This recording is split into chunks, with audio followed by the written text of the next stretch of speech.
Hello, everyone. Welcome to the Keynote session 2. My name is Stephen Wang. I'm the full professor in user experience design and design intelligence at the School of Design, the Hong Kong Polytechnic University.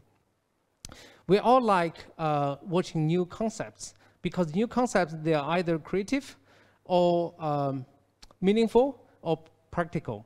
So in these days, there's so many applications and design to dealing with the high technologies. So in this case, the implication of creativity has been changing day by day. So when we think about the creativity, there's always some questions at the back of my head. What is the real concept of creativity? Is there any real principles for creativity, and whether creativity can be taught in the university education? So based on these questions, and in our design practice, and we all talk about meaningful design on the other side, and what is the real meaning of meaningful design? Do I have to do meaningful design all the time? And what is the innovation, and how creativity can be linked with the innovation by collaborating with the high technologies? So today, we are very lucky to have Professor Miles Pennington, who is the professor in Design Lab Innovation and leading the DLX Lab at the University of Tokyo. So I would like to leave the stage to Miles and to introduce himself and to talk about his topic. Miles, here you go.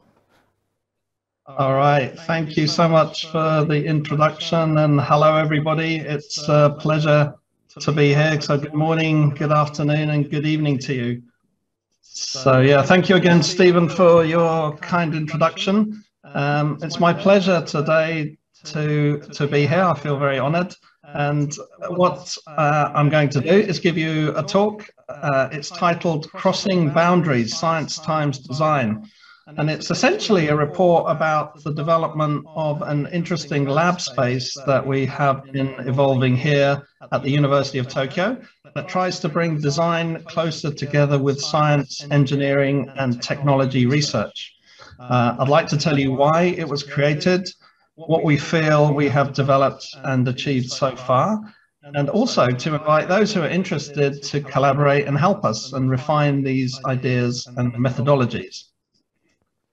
But maybe first I should introduce myself a little bit more. By the way, please just call me Miles. I'm from the UK. Originally, I studied engineering at bachelor's degree, but crossed a first discipline boundary for myself and studied design at master's level. And then my first job after that was for a company called Sacrificial, which is a large product and housing maker here in Japan. That was another boundary crossing for myself, this time a cultural one. After that, I returned to the UK and I started my own design company with a friend, which I ran for 10 years. And then following that, another boundary was skipped over, which was from commerce to education. So at that point, I joined the Royal College of Art, or the RCA. That was 2001. And I became head of program of a master's program called Innovation Design Engineering, or IDE, in 2008. So IDE is another interesting boundary crossing place, really. Excuse me. It was originally established between the RCA and Imperial College in 1980 to interweave engineering and design. And Stephen and I know this program very well, so maybe we should do a talk about IDE, but that can wait another day, I think. Anyway, in 2016, I started a project at the RCA called the Global Design Centers, and the objective of that project aligned perfectly with some completely independent activities that were cooking up in Tokyo. So by 2017, I decided to leave the RCA and I came to live in Japan with my family. And I've been here now over 4 years, and I work at a place called the Institute of Industrial Science at the University of Tokyo. So what the RCA Global Design Centers had morphed into was the place which I now work. It's called the DLX Design Lab. And it began in January 2017 with an empty room and a lot of passion and energy to explore new ways of working. And this is what it looks like now. It's a slightly chaotic creative hub in the heart of a research institute. And it's been almost 5 years since we started, and now we have a really clear idea of how we bring value to the environment we're in and the methods and approaches that really make us more effective. And it's about those that I'd like to tell you more about today. But first, maybe let me explain a little bit about the background as to why DLX Design Lab was established in the first place.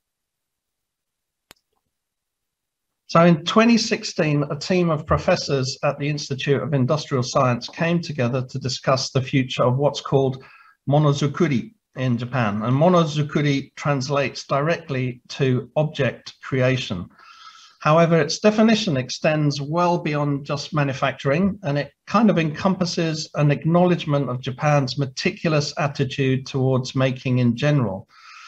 And then with growing interest internationally surrounding automation, things like connectivity and the emergence of the so-called Industry 4.0, the team of professors' discussions concluded that design may be key to powering a successful monozukuri future in Japan. So they started a new initiative that was created to try to bring design closer to the work of the researchers in the university.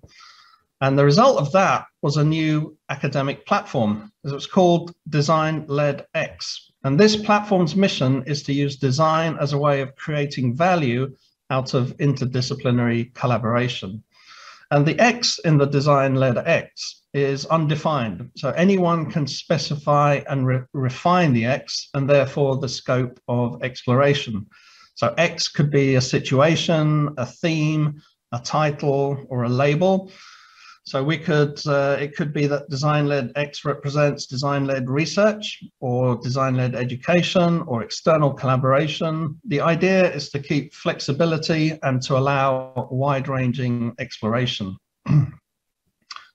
So one of the most tangible activities of the Design-Led X platform has been the establishment of the DLX Design Lab. So the fundamental idea of the Design Lab is to embed a design function into the heart of the research institute to enable collaboration to somehow happen easily.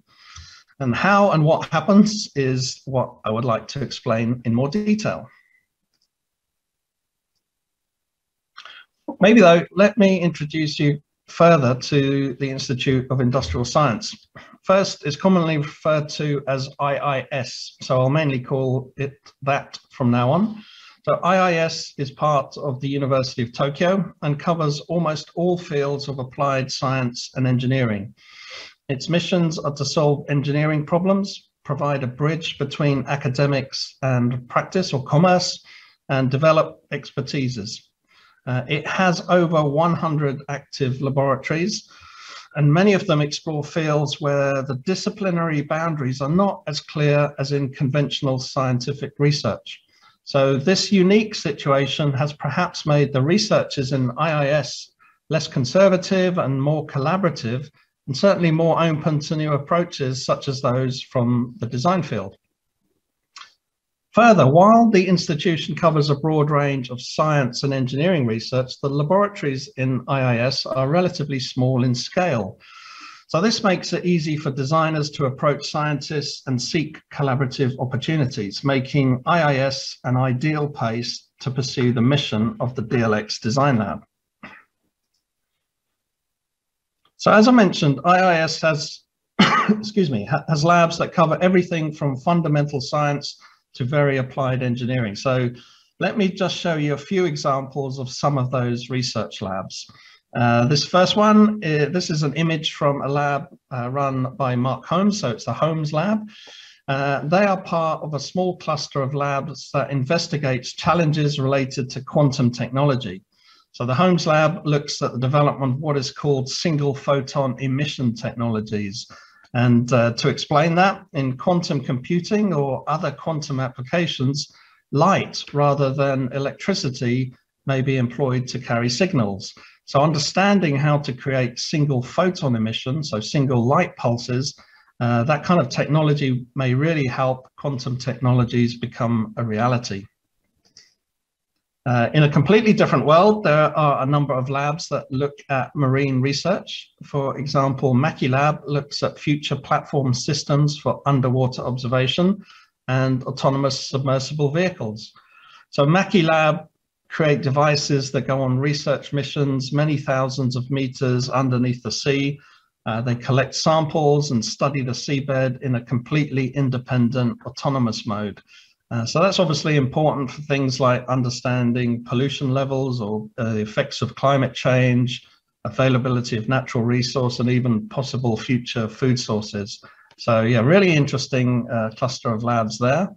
And the final example is one from Takeuchi Lab. So this lab's research field is biohybrid systems.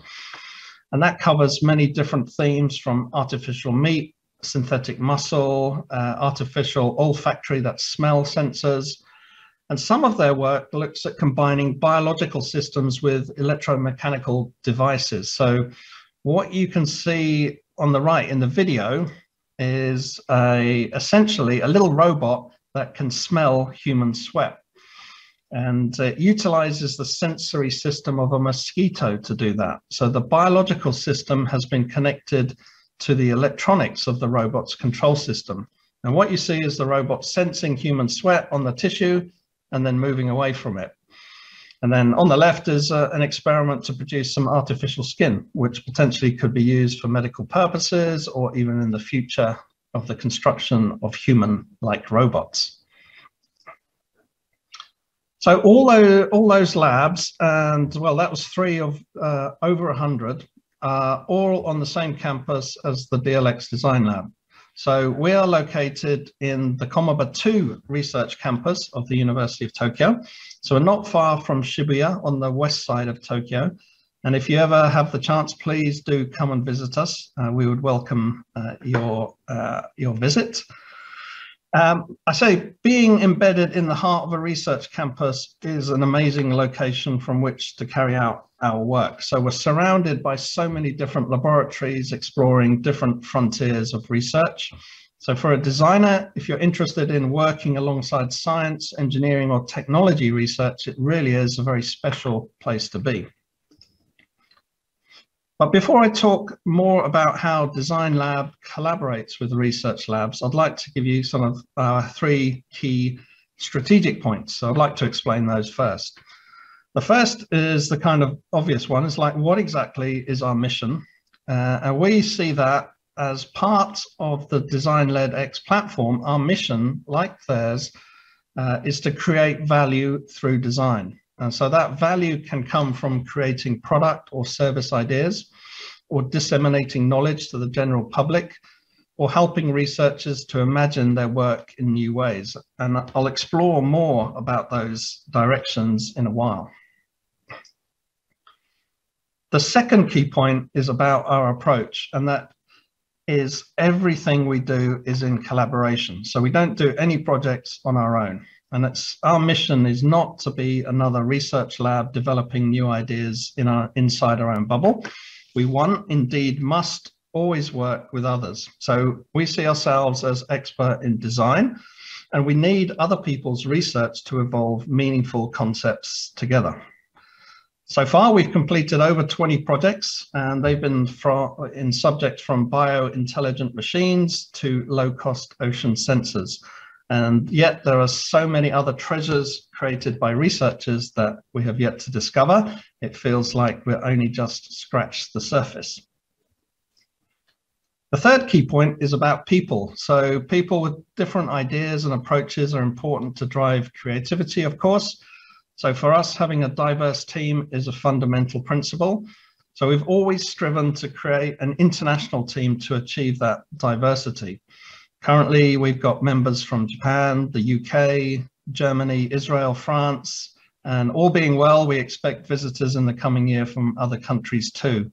So the team work in an interdisciplinary way across the borders of science, engineering, design, and other disciplines. And this helps to create what we feel are value-making projects for the researchers themselves. So those 3 key points are the most important elements to the operation of DLX Design Lab. So coming back to the relationship between DLX Design Lab and IIS generally, this image shows a map of the research topics conducted at IIS. The axis of scale, which is a kind of size, but it has things on that scale, if you can read Japanese, like Tokyo Tower as a scale, or micro as a scale. So this is not trying to be scientifically accurate. And the other axis is time, but it also is odd things like, well, of course it has seconds and minutes, but also writes on the scale are things like television or AM radio. The scales are a little bit unusual, but ignoring that, the key point of this visual is to show how the huge variety of different research topics maps into one kind of 2D space. And for us, what's interesting is we've kind of mapped on in the upper middle area. You can see we've placed a sort of rough marker where we see design's comfort zone, in terms of time and scale. And this kind of analysis and our everyday experiences taught us that while science and design collaborations really have great potential to create significant outputs, it's not really obvious how scientists and designers can work together in a really productive manner. So questions we were asking ourselves soon after we started were, how do we discover the resources in scientific research that have the potential to seed innovative projects, or what are the roles of designers and scientists in such projects? So in order to help us explore these questions, we started a project called Science Times Design. So this is like a meta project above normal everyday work. And the goal is trying to evolve how we do design, so these collaborations between science and design can be made more effective and efficient. So the Science Times Design project has been going for a while and has been carried out, in my opinion, by a team of very talented designer researchers. And so I'd like to introduce them to you here. Charlotte Farrow and Yu Morishita at the top, they were the pioneers. They started the Design Lab activity and laid down the kind of initial exploratory work. Then we were very lucky to be joined by Nolwenn Modoi and Kensho Miyoshi, who organized and really evolved the ideas. And they were ably supported by Siona Sada and Finn Strivens. And then recently, Elisa Coagel has been refining and collating it all into a publication, which I'm going to tell you about later. So these guys are really responsible for all of the interesting and illuminating discoveries I'm about to tell you. So one of the key questions, so when we started Science Design, we had some key questions, and one of them, which was one that Nolwenn actually asked when she joined the project, was exactly what methods do we have or can we create to enable these collaborations to occur more smoothly?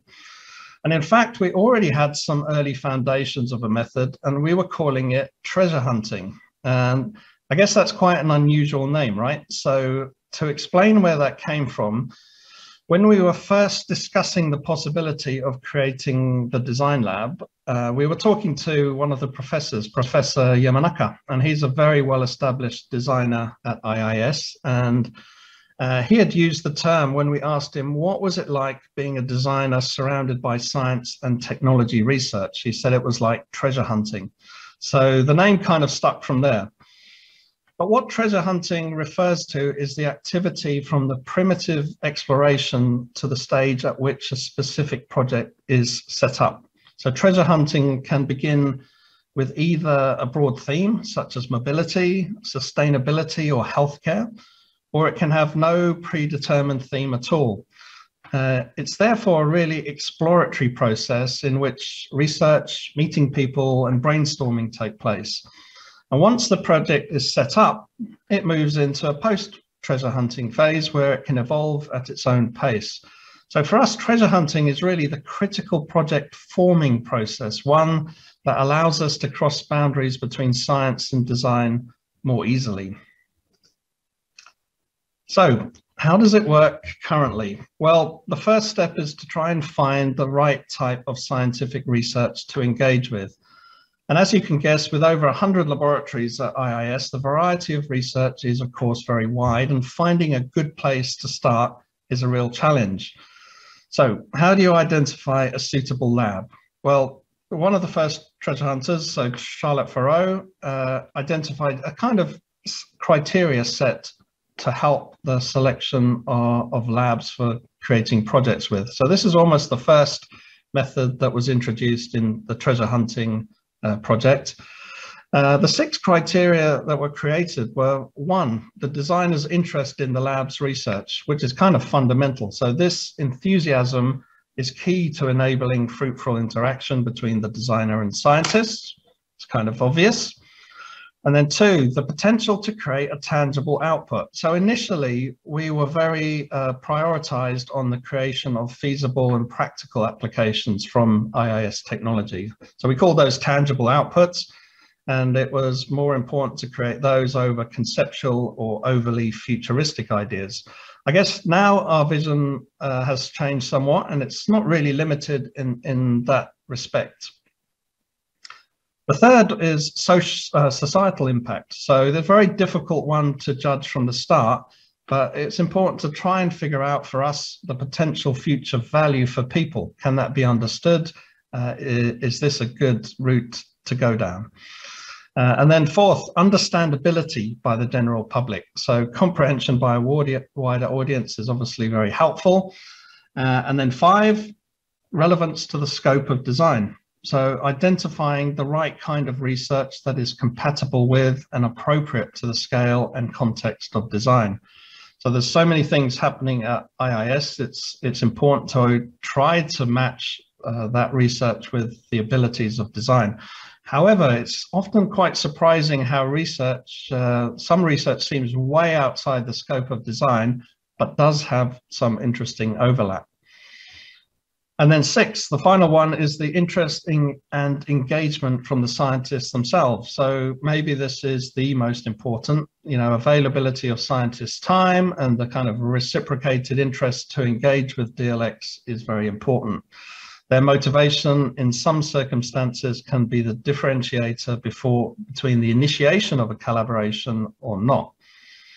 One important point we did discover was, in our experience, it kind of suggests that the most promising option is to collaborate with the research engaged in projects that are still at a kind of embryonic stage, i.e. the time when they don't yet know or have a clear idea about how the discoveries will be applied. That moment is kind of full of potential. So that's all about timing, really. And sometimes a great treasure hunting project is really just about luck. So once a potential collaborator lab has been identified, the next step is kind of getting to know each other. And that happens through visits and interviewing. So when we set up an appointment with a researcher at IIS, we typically meet for an hour or so of discussion. Often that interview takes place at their laboratory and involves a tour of the facilities so that we can learn about the environment that is essential to how they operate. Now, IIS researchers may obviously have a general presentation they use to introduce their work, and perhaps that presentation is geared towards other scientists and the description of their research is sometimes too complex. So we do ask the scientists to explain their work in a direct manner, such that non-experts are able to understand. Nevertheless, this introductory moment is often a moment where designers can feel quite overwhelmed because of the complexity of the subject matter. And sometimes it's really difficult to see how to take projects forward. You have this big gap between the scientist's understanding and the designer's understanding. So one of the ways that we try to bring researchers and designers to a closer understanding of each other is through a tool that we call process sharing. So one of the greatest obstacles that is apparent when scientists and designers collaborate are their varying daily workflows and tasks. So process sharing is a method whereby scientists and designers build mutual understanding in terms of their respective ways of conducting projects. So Finn Strevens, who I mentioned earlier, designed a set of cards to help facilitate this task and make it easier. On each card is a set, each of the process cards, each one of the cards describes kind of an activity that is commonly carried out either in science or design. These cards are used initially for scientists and designers to visualize the typical stages of their work or their projects. And then the participants can collectively compare each other's timelines to discuss what they have in common and their differences. Perhaps they even share a certain type of process, but depending on who's carrying it out, that particular stage often entails different objectives and details. So the idea is, by elaborating on each other's methodologies, a sense of trust and understanding can be established between the science researchers and the designers. And that transparency builds empathy and mitigates future misunderstandings, we hope.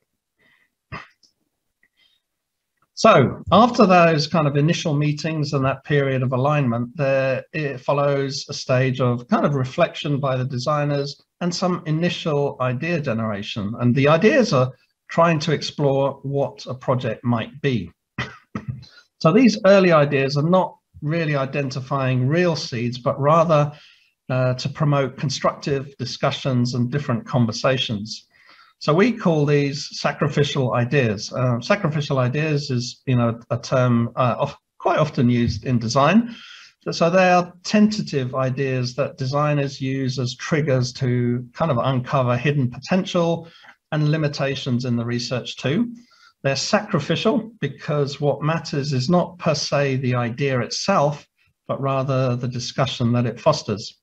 And as I was saying, this idea is not entirely new. So the effectiveness of using this kind of sacrificial idea or tentative ideas has been articulated previously by design research academics in kind of different science and design concepts. So it's known to have good use.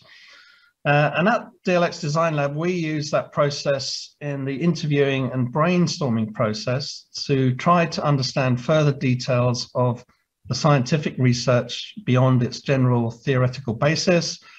And in this primitive stage of a project, so it isn't about the feasibility or realism of the conversation, rather it's kind of the volume of ideas and the ability to trigger even more of them. So perhaps a particular idea to one person means something, but sparks off a completely different thought in someone else. This is very classic power of design idea generation. So we use that to try to co-design, or rather in a participatory way, find a project to carry on with the researchers. So maybe through the sacrificial idea methods, we identify something, a project to do together. So this is not about concepts to make, but rather just an idea for a project. And that method is good to catalyze project ideas. However, we often find that there is still a kind of level of misunderstanding or miscommunication that happens between scientists and researchers, and that we needed some kind of method to help align the thinking of both parties. So what we did was a task called parallel framing, and that's such a method and is facilitated for us by a tool we call diamond blocks. And this was created by Norman Madej. And this is an exercise in which both scientist and designer interpret the theme of the project with their own language by giving short phrases to best describe the project. And by doing so, the benefits and challenge of the project become much clearer. So diamond blocks consists of 2 hexagonal sheets of paper and several diamond-shaped ones. You can see image on the slide there. The scientist and designer each fills one of those hexagonal sheets out with the main title or challenge of the project. And each of the diamond-shaped ones has a question written on it for either the scientist or the designer to answer. So these are questions that they should consider in terms of how to proceed with the project. And by articulating themselves clearly and sharing opinions transparently, both sides kind of reach some sort of focused consensus about exactly what the project is and how it can be initiated and how sort of early exploration work can start, hopefully with a lot less difficulty than before. Okay, so moving on to another question. And one of the key questions that we asked in the early stages of this project was, what kind of outputs can we expect from science and design collaborations? And at that time, even then, looking back at the projects that we had conducted, we observed that they kind of fell into 3 different categories.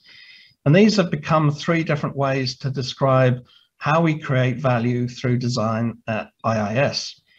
And we describe those 3 as 1, product. So that's exploring real-world application of the research. 2, visionary. So that's inspiring a new direction for the research. 3, dissemination, communicating the science for non-scientists. And those 3, one, I suppose some of them, like product, is quite obvious. Others, dissemination is maybe clear, but visionary was quite a surprise. So let's take a look in kind of more detail each one of those. So the first value is product. So as I mentioned, this is about exploring real-world application of the research. The definition, though, of what we term product varies quite widely. So it may be that ideas presented as functional prototypes that solve problems or seize opportunities, and they're building on things in research that are perhaps already clear and well-defined.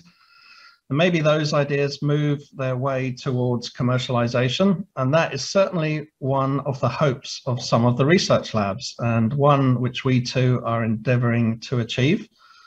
But product can also mean probing artifacts that lead to the discovery of new problems, or new problems to solve, or new opportunities to explore.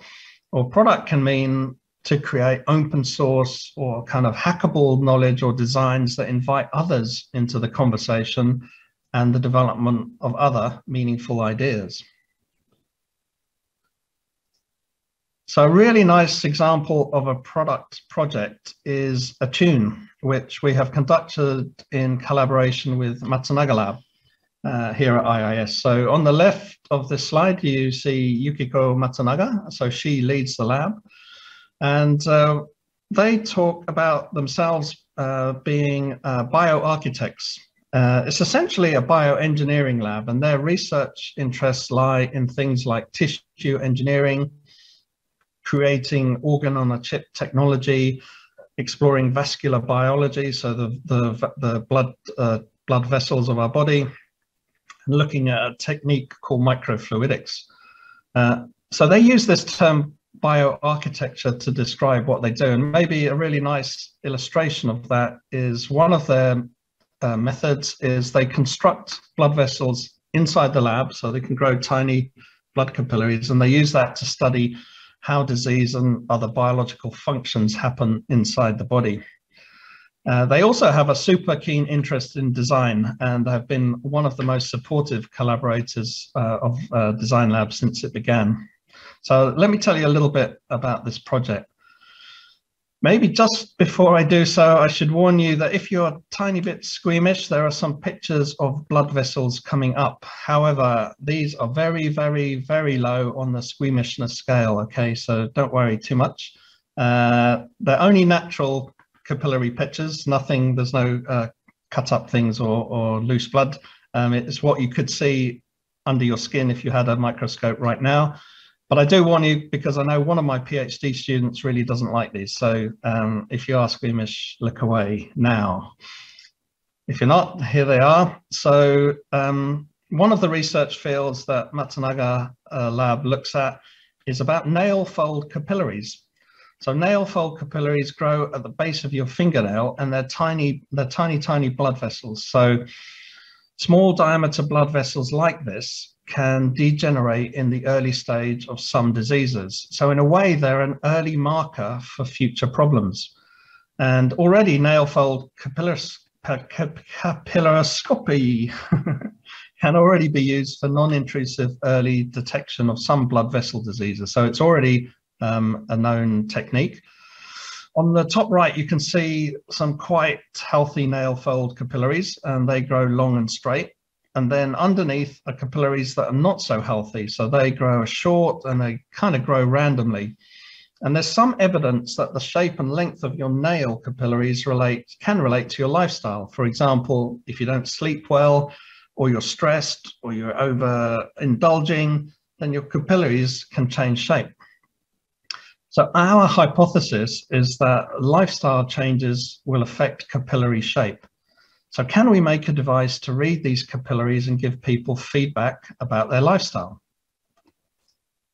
So we're trying to develop a product and find out more detail about the relationship between capillary shape and people's lifestyle. And the goal is to make a better personal health monitoring method. So here's our latest prototype. So we're hoping that nail fold capillaries provide a higher resolution of health data compared to non-intrusive methods, such as, well, other methods are things like blood pressure monitoring, or some people use fitness trackers.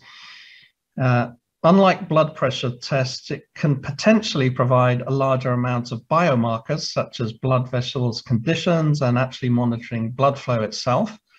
And then at the other end of the scale, unlike a blood test, nail fold capillary monitoring is non-invasive and requires no lab equipment or trained personnel. So all looks good, right? Except it's actually quite difficult to do this technically. So today, the technology we have developed can search, identify, and photograph a person's nail fold capillaries in around 15 seconds. So we tried a variety of different techniques or algorithms to do that. And at the moment, it's pretty good. It doesn't quite work for everybody. Some people's capillaries are a lot harder to see than others, but it represents a kind of good step forward towards a device that could work. If you watch this video, you can see on the screen behind that the device, it moves over the person's nail and is trying to identify the ends of the capillaries first, the apex. So it's trying to identify where the capillaries are. After that, it takes a series of 3 to 5 images and then stitches those together as a panorama. And then it does analysis with different software to measure distance and various factors that are relevant to that capillary.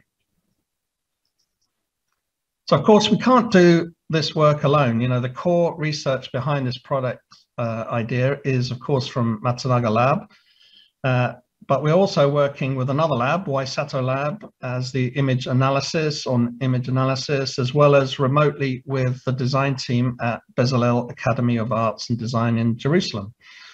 So here we've crossed national boundaries and we've held workshops here in Japan and over in Israel too, to explore the meaning of this idea. And we've hosted designers and engineers from Bezalel, and they've hosted IIS people in Israel. So this mixture of different cultural opinions and technical expertise has really kind of accelerated this project, and is a great example of how that collaboration brings benefit both from internal and international collaborations. I guess you might be wondering why this project is called Attune. Well, that relates to another interesting aspect of the project. We're actually also researching, can health data be translated into music? So the original idea was that instead of the person using the device seeing just a kind of capillary image or perhaps some numerical data about improvement or the worsening condition of their capillaries or some graphical interface, instead the person would understand the state of their capillaries health through music, in fact by listening to a tune. So another element of the research has been to explore whether the capillary image can be meaningfully translated into a musical tune. And hopefully that in some way communicates the state of one's own health. So I'm just going to share computer sound a moment. For example, if you saw this image and you heard this sound, what would you think?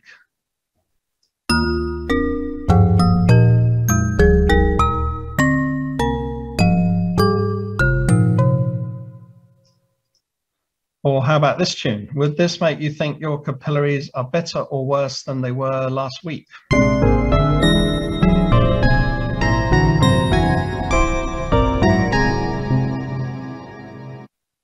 Or how about this one?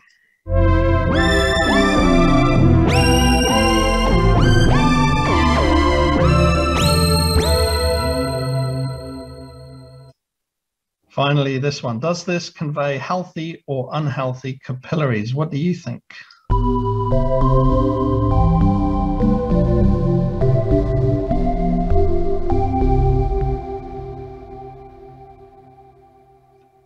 So this is actually a really intriguing and quite difficult research field. So we're still endeavoring to explore this area. It's kind of work in progress, so watch this space. And if you have any expertise in this area, we'd love to hear from you too. Okay, so the second value category that we observed, we termed dissemination. So this is the goal of communicating science for non-scientists. So we have noticed that a treasure hunting project naturally utilizes design to interpret complex information and articulates it in a really comprehensive yet intuitive manner. So by doing so, we can help non-scientist audience like the general public understand implications of scientific research. And furthermore, we create opportunities for scientists and non-scientists to imagine and discuss the impact of new technology on society. So these important values bring a dissemination project together. And let me show you one such example, which is a project we called AICOM. And the goal of this project is to democratize cutting-edge artificial intelligence technologies. So there's a significant void in the understanding of this kind of technology by the general public, and that kind of distanced scientists' efforts from the potential impact of their own technology advancements.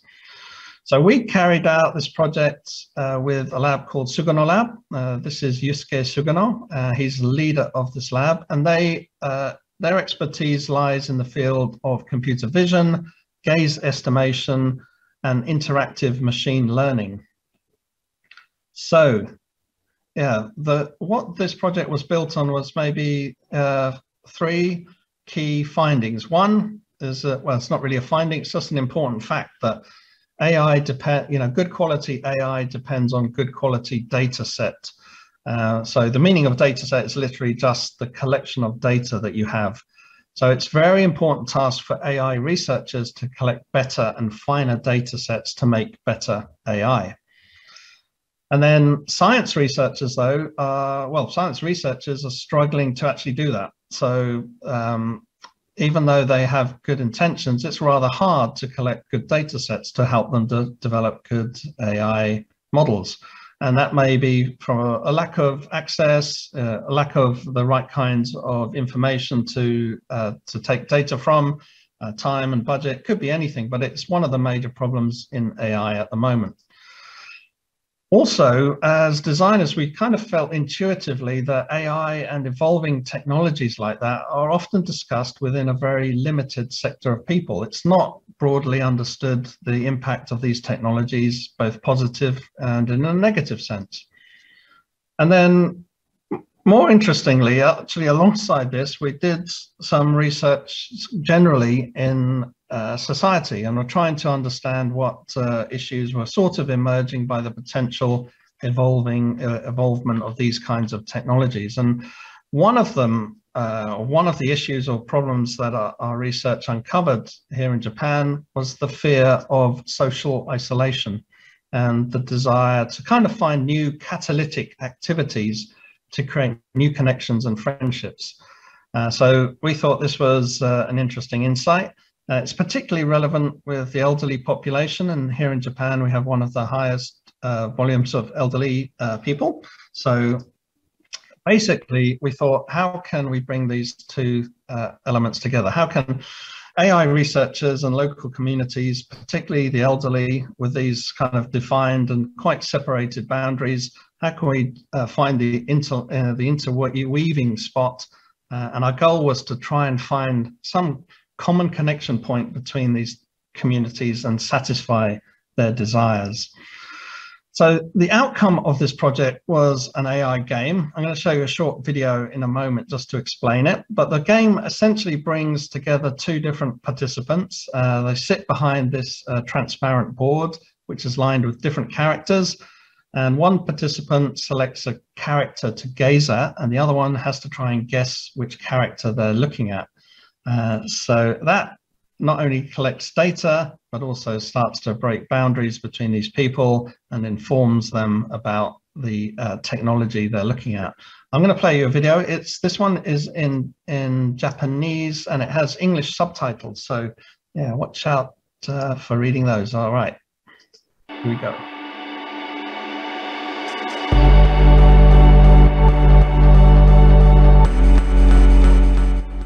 このプロジェクトの目的は、研究者と一般の方のコミュニケーションの機会を作ることによって、最先端 AI テクノロジーの民主化を促して、未来の社会を一緒に描くことにあります。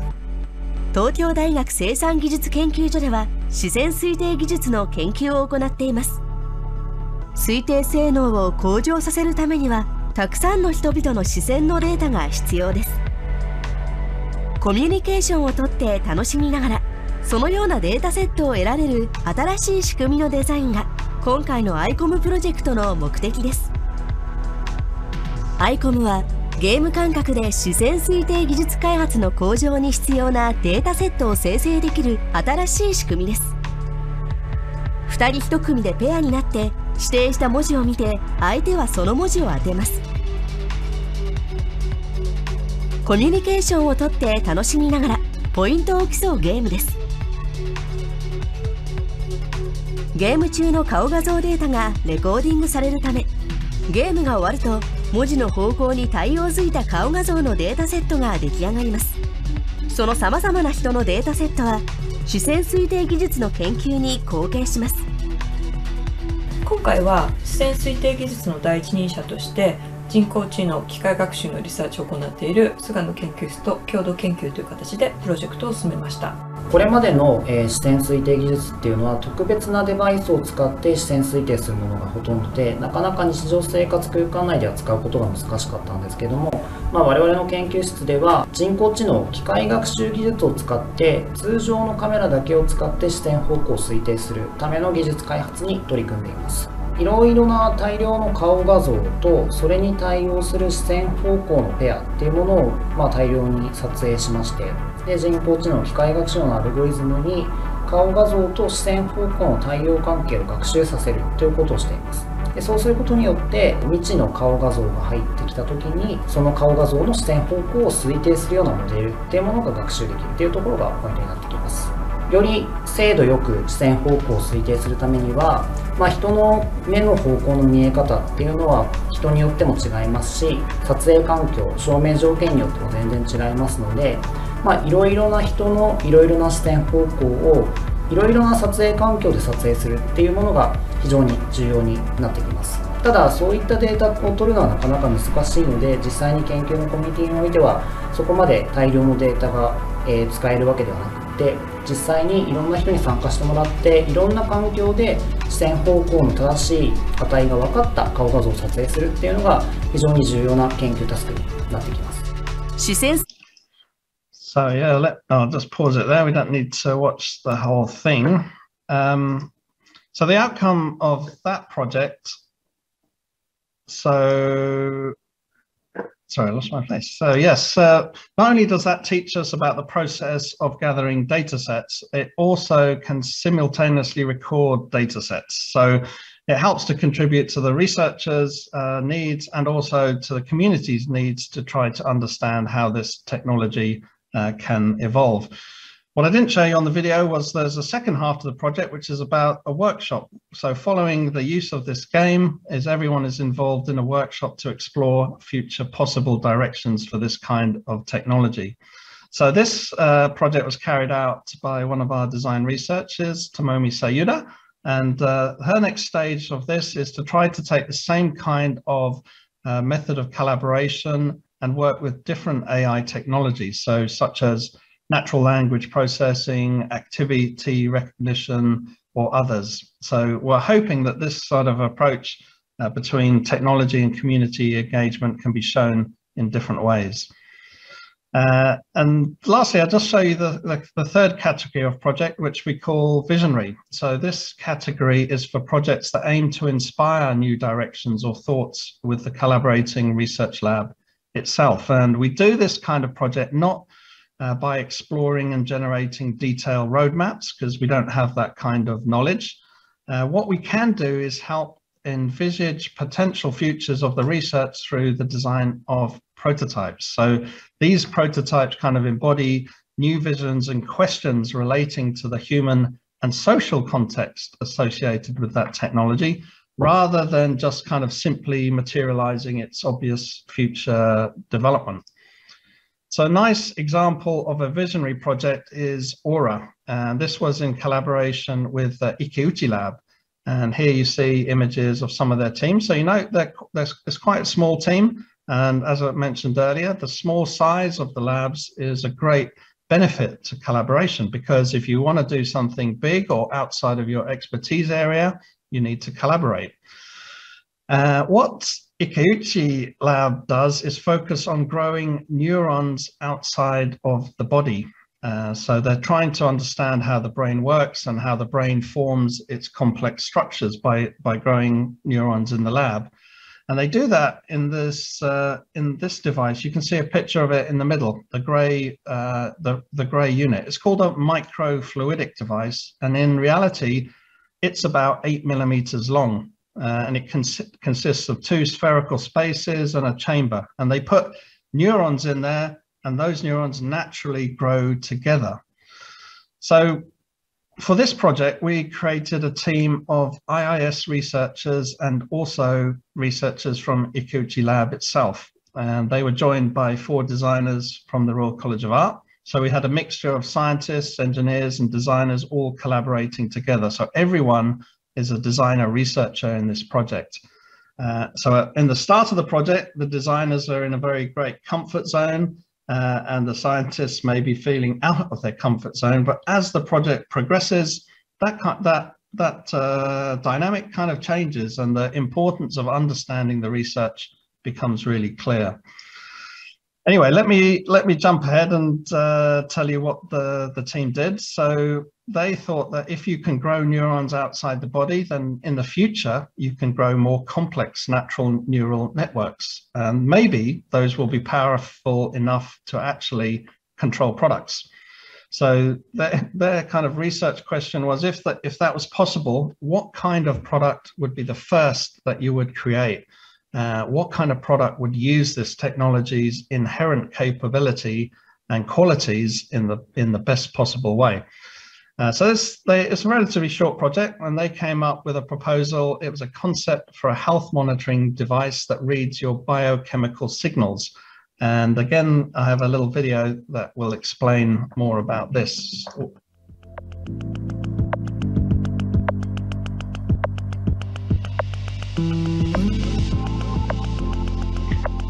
Our biochemical signature communicates a lot about what's happening inside our bodies.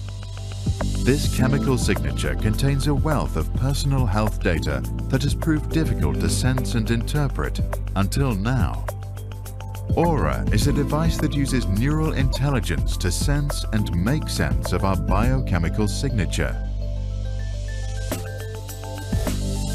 It provides personalized lifestyle advice and is continuously diagnosing and checking for signs of illness.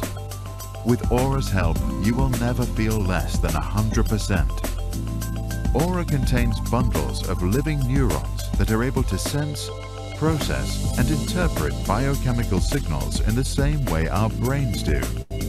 This allows for far more sophisticated processing of biochemical information that can be achieved using traditional silicon computing. A neuron is the basic building block of the brain. It is a specialized cell that uses electrical impulses to send and process signals to a nerve, muscle, or gland. Neurons consist of a cell body, an axon, and dendrites. Ikeuchi Lab at the Institute of Industrial Science at the University of Tokyo research neurons outside the body. In this lab, they grow axon bundles.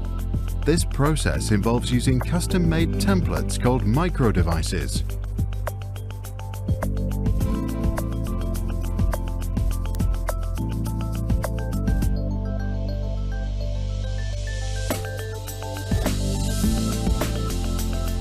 Balls of biosynthetic neurons are added. After 4 weeks of incubation, these grow into biosynthetic neuron axon bundles. These biosynthetic neuron axon bundles, seen here under the microscope, are the first building blocks to creating biointelligent machines. Neural intelligence describes the practice of structuring living neurons in a specific way to process information. Biointelligent machines have 3 key advantages over silicon-based computing. They consume far less energy. They can process far more complex and larger amounts of data. They are biocompatible and biodegradable. Neural intelligence has the potential to replace all of our current silicon-based computing systems, but it also raises difficult questions. What are the ethics of growing intelligent machines from human cells? And what does this imply for the distinct roles of man and machine? Okay, so they're kind of like 3 quick examples of the types of project directions or categories that we explore here at the DLX Design Lab. We're almost 5 years old now, so it feels like we have a much better understanding of the way that we work when compared to when we first started, of course. And we initially set out to explore new types of creative process that could be of value to the Institute of Industrial Science. It feels like we can articulate those more. And actually, we've tried to capture some of those experiences and thoughts in what we call the Treasure Hunting Handbook. This was originally written by Kensho Miyoshi and has been further developed and additional content added recently by Elisa Koegel. So in a way, it represents really only a small window into the knowledge of experience that we've accumulated.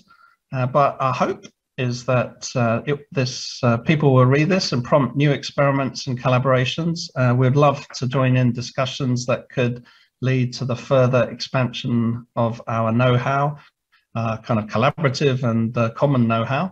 We're certainly really open to collaboration. If you're interested to have a read, you can download the handbook at the URL there, or if you scan the QR code, that will take you to the same place. So maybe I'll wrap up here. There's many things I could go on talking about science times design, but if you're interested, look forward to discussing in a moment or in Q&A, but also please get in touch. We would love to collaborate more on this subject matter. So yeah, thank you very much for your time, and I'm looking forward to some questions. Okay, thank you very much, Miles. That's very exciting. Seems like you have been busy in this couple of years, right? So many projects. So yeah. So it's through my time, I was leading IDE at RCA. I did a couple of times treasure hunting to the Tokyo Design Lab. So I think the treasure hunting is really accurate description of what people do. So when you go there, I remember the IIS has more than 100 research labs, right? More than 100 professors and around 60, 70 research labs there. And well, when I went there, I got drowned with so many exciting science going on and so many different directions and really broad spectrums covers from AI to nanoscience. And it's quite amazing. So one question here is, I always feel because science is very regulated, with very strict rules to approach and to find out the answer. And design, and especially idea approach, is quite focused on the creativity, which is full of freedom. So it's kind of a north and south, the two extreme directions. And how in your mechanism, how do you match these two different animals together? I mean, in theory, creativity with the science together will have exciting outcomes, but how to do that? Yeah, it's a really good point, and I think this is the fundamental challenge that we've been, we are trying to make more effective and efficient processes. And I say efficient, not in the sense of, kind of production efficiency, but in the kind of human sense, because for us, it really comes down to those human relationships, that you need, in order to mesh these quite different disciplines together, you need a lot of human interest and passion to enable it to happen. So I think, a lot of the tools that we use are really, then they're tools that, in a way, it's just about going through the process to try to build a relationship between a designer and a scientist, and that relationship is the important aspect to build on, rather than the output of what's written down on the tool itself. The tool is a kind of facilitator for human engagement, and many of the processes that we use are like that. However, I'd say two other things. Is one, this isn't, it's not a one-way street. It's not how, it's not been, a process to try and get science researchers to understand design. Very much it's two-way, that we ourselves, I see our approach has changed a lot in the last almost 5 years, and that we have learned to be more rigorous, because yes, certainly initial stages of project work and prototyping, you can create ideas very rapidly and they can be inspiring and impactful. But we've learned from the science researchers to then be more patient and to take our time to really rigorously explore and prove out the impact of those ideas. So I think, it's a case of both sides changing gradually and coming slowly together. But I think there was a third point, which is I do feel that actually, science research depends a huge amount on creativity itself. It's a different kind of creativity, but that curiosity-driven, strategy relies on the scientists themselves having their own, curiosity to explore new areas and a creative sense to make the most of them. So, I use this graphic sometimes of design and science being like a circle where they're very close. It looks like they're very close together, but there's a little gap, and then you turn it sideways and you can see there's a larger gap than is perhaps visible at first. But yeah, it's your point is one of the fundamentals that we're trying to explore here. Okay, brilliant. We will try to dig deeper later. And now we pick up a couple of questions from the floor. Professor Lee?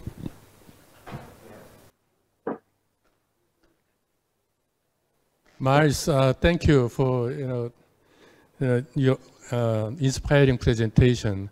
I really enjoyed that. Also, I have full empathy, given our School of Design inside of the STEM university. So I have a lot of difficulty to really to make them understand about design. But my argument is that today you show that three different levels of the involvement. First one is product, later on dissemination, third visionary, right? All those three levels start from what science or technology available or feasible, then starting point that is, okay? If always that the starting point start from whatever science technology available, feasible, then future is pretty much driven by what technology we have, right?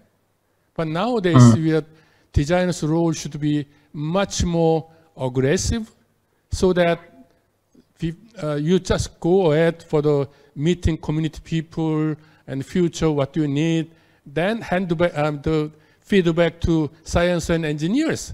Look, you need to develop this kind of new technology, okay? That's more aggressive way, provoking way, okay? So what do you think?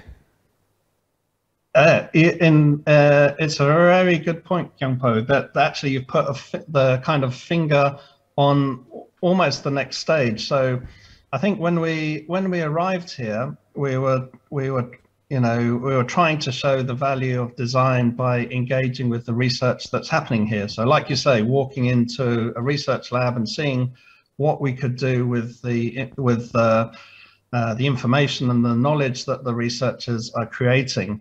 And I think, you know, about 1/3 of the faculty here were already signed up to design. They're already good at it and they were first in the queue. And then another 1/3 were like interested, but, you know, didn't quite know how to engage. And then another 1/3 is like definitely, you know, not interested and wanting to get on with their own work. Of course, there's different levels of interest.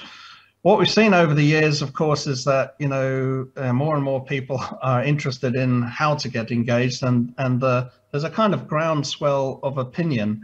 And one of the conclusions that came out recently from a discussion with the research was exactly to your point, is that they were also saying, you tell us what we need to, you know, what we need to develop, what kind of technologies or research are pertinent for the future.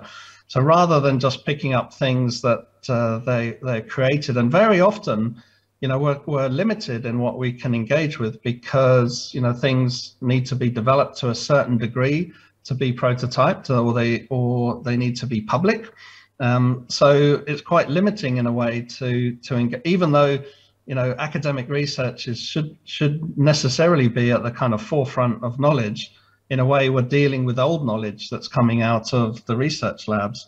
So the point of this recent conversation was, yes, to be more, to take a more thought leadership role in what, using design to define what kind of technology, science or engineering research is required. So we're actually thinking of starting a project we're calling Technology Foresight. So it's essentially trying to use design to look at societal challenges and then feed those backwards into the research campus to say, these are important themes and need looking at, need action.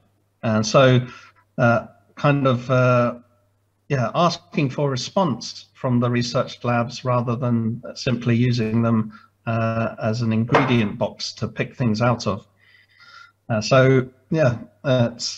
think you're entirely right. It's like we need a two-way flow. There's still the fundamental problem, but opportunity that, you know, the research labs are creating a huge amount of interesting things, you know, treasures that are not being made the most of. So the outward flow, using design to try to pull those out of the university context and bring them to society in different ways, is still valid. But now I think, yeah, maybe phase 2 of Design Lab is the inward flow, you know, setting agendas and requests or even demands, as you say, to the researchers on what they could be doing in the future. Thank you very much, Professor Lee. And this is really good point, because in our recent collaboration, for example, we collaborate with a car manufacturer in the Greater Bay Area.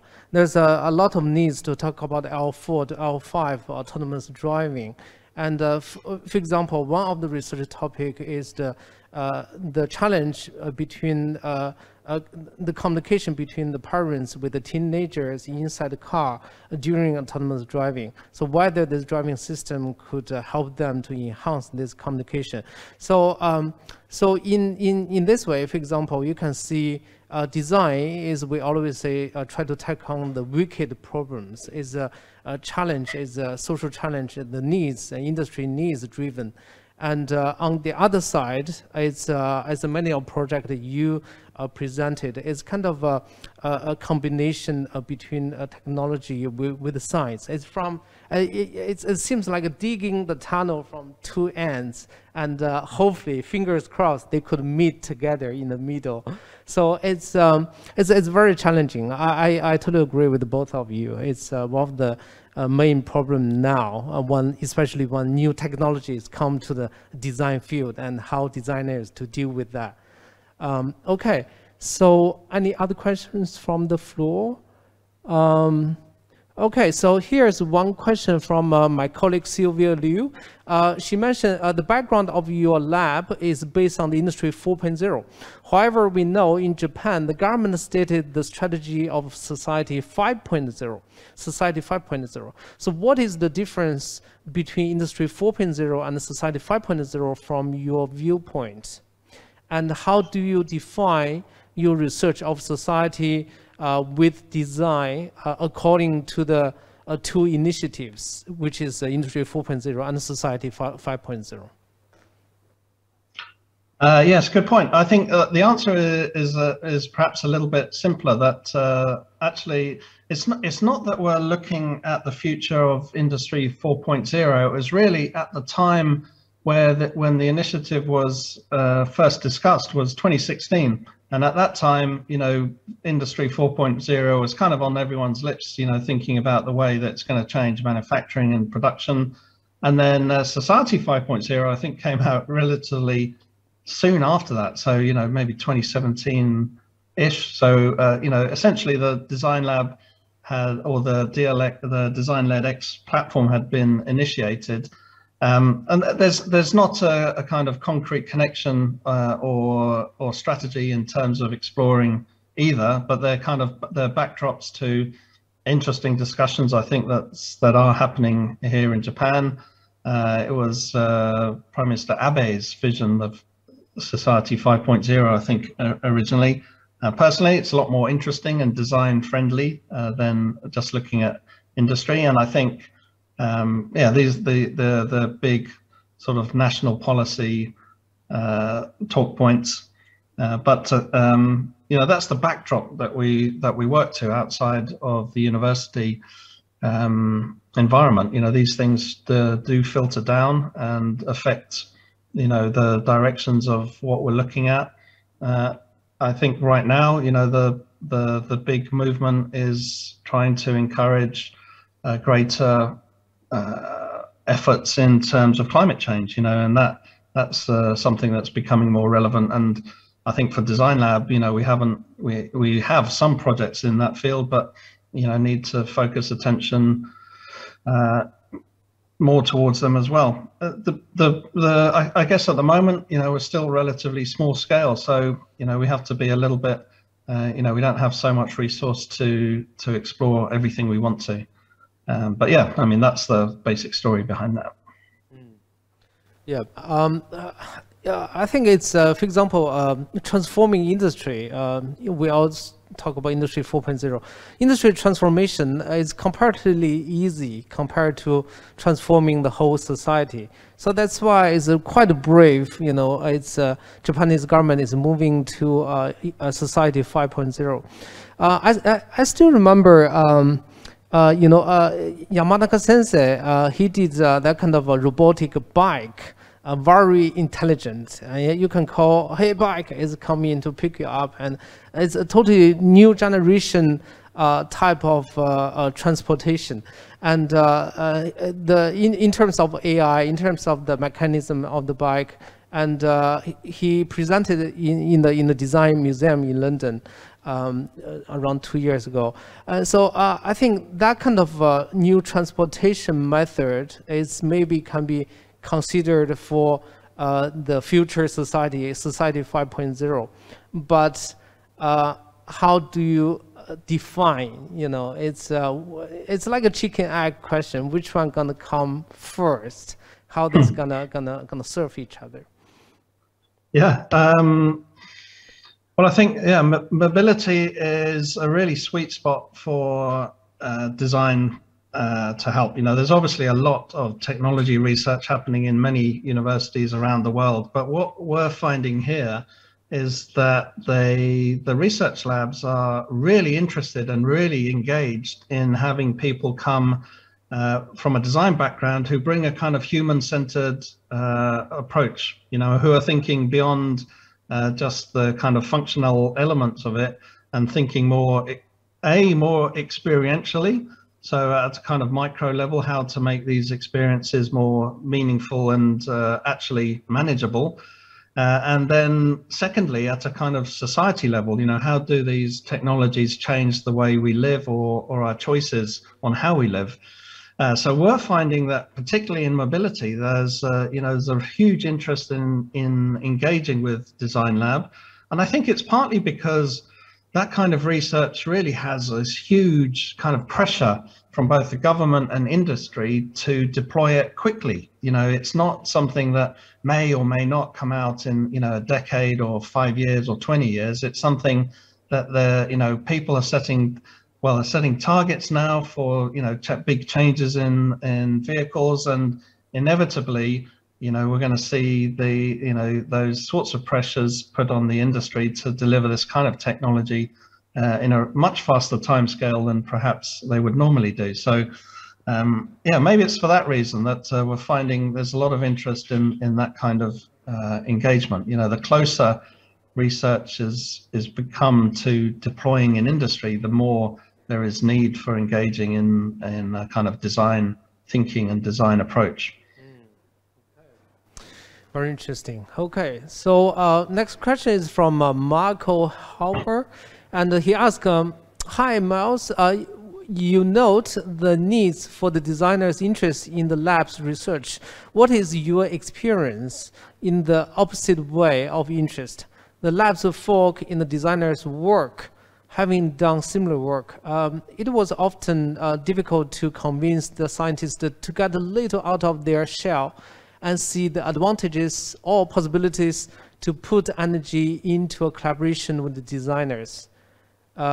He's in Kyoto. He's a greetings from Kyoto. Yeah. Ah, nice. Okay, yeah, greetings from Tokyo. Yeah, I suppose coming back to the point of this, what makes the best collaborations happen being the getting a sweet spot, a resonance between designers and scientists. Like all human interactions, they work better when people get along. I have every sympathy. It does.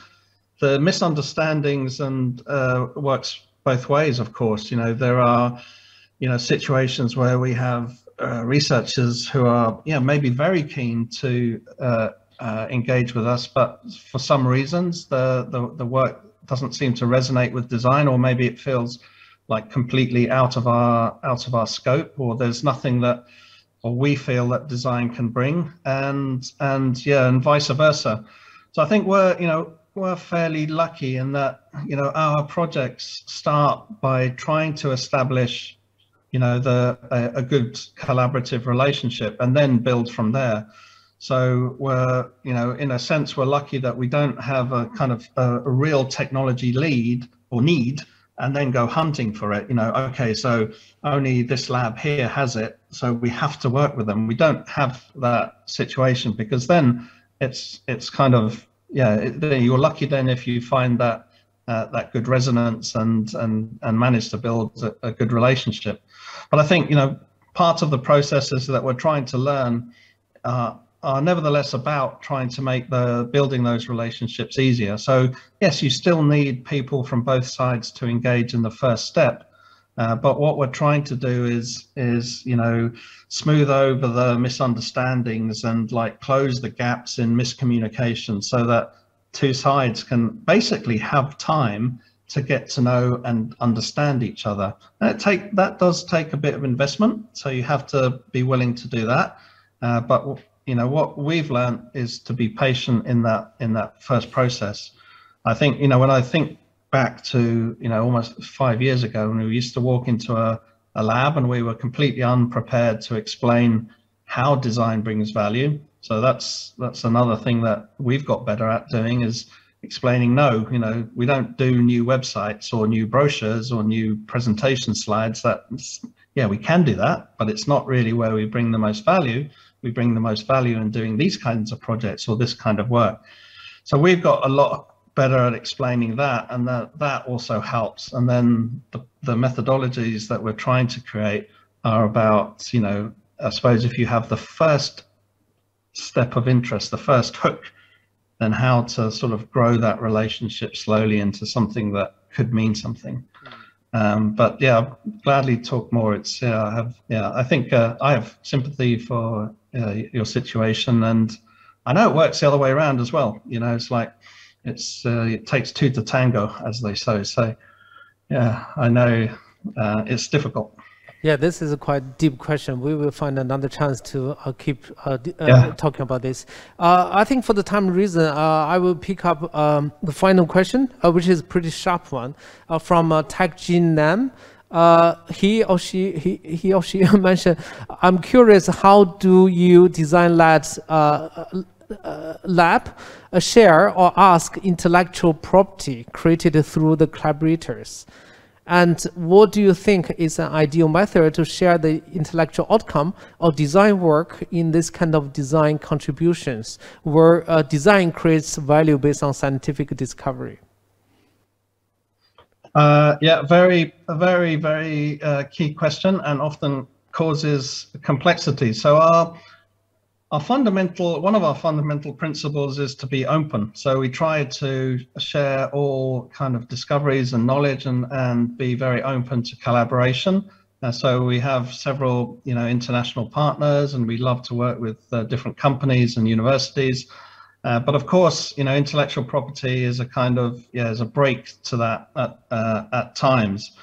So our philosophy within the lab is that intellectual property is essentially not for, is a great thing to create in a project, but it's not for individual rewards. So if one project happens to create some intellectual property that may in the future create some wealth from royalty, that's great, but that should be used to support the DLX platform itself. That some people are lucky to work on those projects, others do things that don't. So internally as a team, we have a policy to share. In terms of laboratories, yes, it's it can be a complex issue that we need to discuss when that comes. We've been very lucky, I think, to date that researchers are enthusiastic that design has enabled some new intellectual property to be created. So they're essentially in a kind of let's share all this benefit type approach. Where it gets more complicated, excuse me, is if there's external partners. So, but the University of Tokyo has of course, guidelines on intellectual property, and their basic standpoint is about the university owning intellectual property. So normally, I think that makes sense for if you're dealing in a research topic, because property from a project is often built on many years of existing intellectual property. So it makes sense that collaboration is just another building block on top of existing IP. Whereas design very often creates intellectual property that's very different from that it's created on. And that can cause, challenges, particularly if we're working with industry. So of course, companies want to own intellectual property and benefit from it. Whereas the university is saying, we need to be guardians of that intellectual property. So it has caused, some difficulties in terms of negotiating and collaborating. And we're still trying to find models that enable us to work more openly, because that ultimately is our goal. Like many situations, intellectual property needs to be carefully considered. And it does sometimes create issues, but like I say, our basic kind of starting point is about sharing and openness. So some of the projects we do are fundamentally open from the start. So they're things that we actively encourage other people to get involved in, and we want to share that knowledge and grow what we're doing. Okay, thank you very much. For the time reason, we cannot take more questions. So I want to take this chance to thank everyone who's sitting here with us. And thank you very much, Miles, for sharing this brilliant, very inspiring projects. And I think 1.5 hours is too short for us. We only got a little bit of chance to talk about creativity with the science and a design approach. We only touched the tip of the iceberg. And actually, there's another big side, is a design education. At the School of Design here, we just reformed the whole MDES. And we have now intelligent systems design, smart service design, transitional environments design, and innovative business design for it's new specialisms. And we will find another time to talk about, from ID and GID perspective, and what is the future of design education. Okay, so I think it's, I look forward to meeting you maybe in Tokyo or in Hong Kong soon. Yes, it would be very nice to have some face-to-face meetings again. And well, thank you very much for the invitation to talk this evening. And thank you for hosting me. I'm really looking forward to being there in person at some point in the near future. Yeah, definitely. Let's grab King. I'll go to the sushi shop again. That was superb. Yes. Great idea. Okay, thank you. Thank you, Miles. All right. Bye for now. Thank you very much. Yeah, thank you. Bye-bye.